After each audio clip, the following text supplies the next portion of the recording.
Everyone, today we're going to be reading the Magic Treehouse series, Afternoon on the Amazon. Okay, so first we have a picture of the treehouse. Alright. One summer day in Fog Creek, Pennsylvania, a mysterious treehouse appeared in the woods.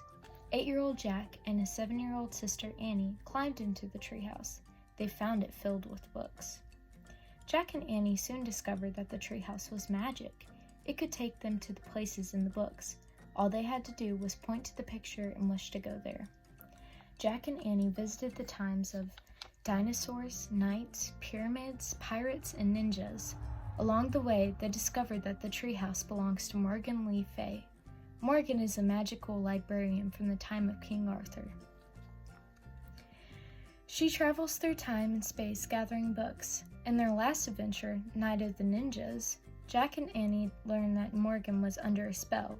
To free her, Jack and Annie have to find 4 special things. In old Japan, they found the first thing, a moonstone. Now, Jack and Annie are about to set out in search of the second thing, an Afternoon of the Amazon. Chapter 1, Where's Peanut? Hurry, Jack, shouted Annie. Annie ran into the Frog Creek woods. Jack followed her. It's still here, Annie called. Jack caught up with Annie. She stood beside a tall oak tree. Jack looked up. The magic treehouse was shining in the afternoon sunlight. We're coming, Peanut, Annie called. She grabbed the rope ladder and started up. Jack followed. They climbed and climbed. Finally, they climbed into the treehouse. Peanut, said Annie.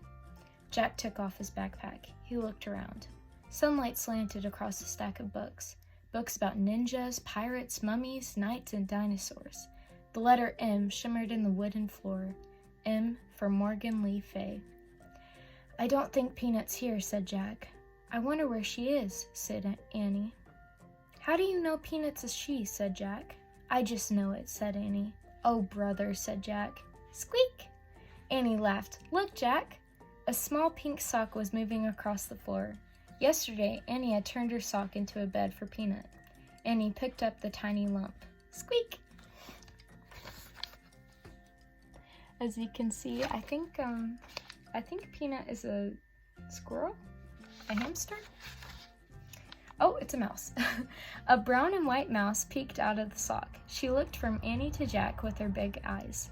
Jack laughed. Hi, Peanut, he said. Will you help us again today? Asked Annie. In old Japan, Peanut had helped them when they'd gotten lost. We have to find 3 more things for Morgan, said Annie. Jack pushed his glasses into place. First, we have to find a clue that tells us where to begin, he said. Guess what? Said Annie. What? Said Jack.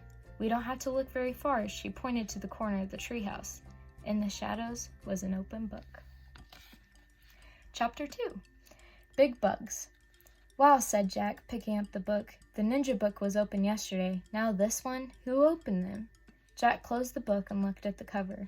It showed a picture of a green forest. The trees were very tall and close together. On the cover were the words, the rainforest. Oh, wow, said Jack. Oh, no, said Annie.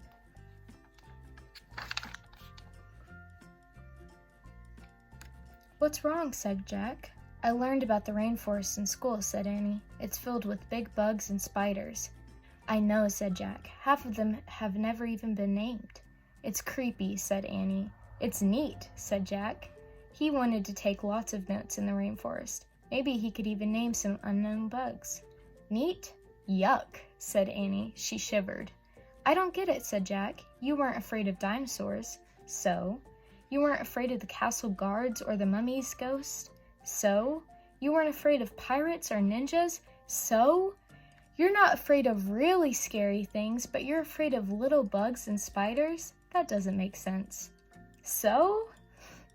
Jack sighed. Listen, he said. We have to go there, to help Morgan. That's why the book was left open. I know that, said Annie, frowning. Plus, the rainforests are being cut down, said Jack. Don't you want to see one before it's too late? Annie took a deep breath and slowly nodded. Okay then, let's go, said Jack. He opened the book again. He pointed to a picture that showed blue skies and green leaves and bright flowers. Here's Jack and Annie.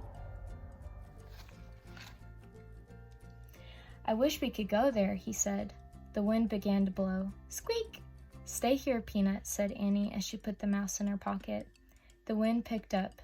The treehouse started to spin. Jack squeezed his eyes shut. The wind was whistling now. The treehouse was spinning faster and faster. Then everything was still. Absolutely still. Wild sounds broke the silence. Screech! Buzz! Chirp, chirp! Chapter 3. Yikes! Jack opened his eyes. The air was hot and steamy. It looks like we landed in some bushes, said Annie. She was peeking out of the treehouse window. Peanut was peeking out of Annie's pocket. Jack peeked out of the treehouse too. They had landed in a sea of shiny green leaves. Outside there were flowers, bright butterflies, and birds, just as in the book. That's strange, said Jack. I wonder why we didn't land in a tree, the way we always do. I don't know, said Annie, but let's hurry and find the thing for Morgan so we can get back home before we meet any big bugs. Wait, this seems weird, said Jack. I don't understand why we landed in bushes. I'd better read about this.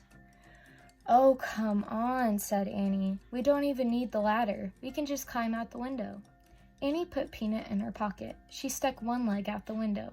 Wait! Jack grabbed Annie's other leg. He read, "The rainforest is in 3 layers.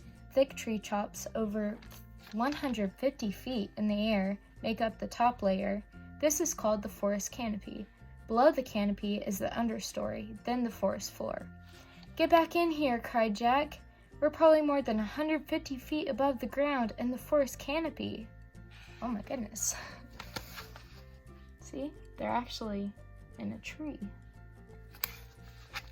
And there's a bird. It's cute. "Yikes," said Annie. She slipped back into the treehouse. "We have to use the ladder," said Jack. He got on his hands and knees. He moved the leaves away from the hole in the floor. He looked down. The ladder seemed to fall between the branches of a giant tree, but Jack couldn't see beyond that. "I can't tell what's down there," he said. "Be careful." Jack put the rainforest book in his backpack. Then he stepped onto the rope ladder. He started down. Annie followed with Peanut in her pocket. Jack pushed through the leaves. He came to the understory below the canopy. He looked down at the forest floor. It was very far away. "Oh man," whispered Jack. This world was completely different from the one above the treetops. Now that they were in the sun, it was cooler. It was also damp and very quiet. Jack shivered. It was the spookiest place he had ever seen. Okay, 3 chapters. I'll see you guys next time.